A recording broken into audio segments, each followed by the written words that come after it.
In this question, you have to point out the first phase of translation. Option A, amino acylation of tRNA.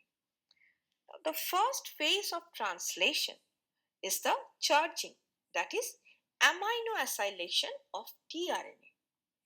In this process, an amino acid is attached to its corresponding tRNA molecule by an enzyme called amino acyl tRNA synthetase.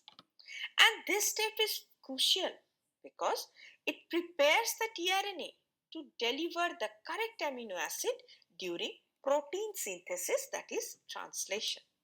Hence, this is the correct option. Option B, recognition of anticodon.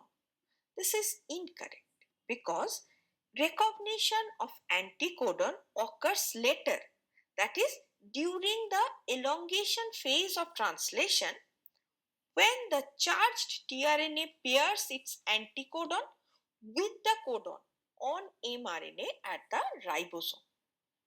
Option C, binding of mRNA to ribosome. It is also incorrect. While this is an early step in the initiation phase of translation, but it comes after amino acylation of tRNA. And the charged tRNA needs to be ready to participate in the process once the mRNA binds to the ribosome. Recognition of DNA molecule. This is incorrect. Translation involves mRNA and not DNA.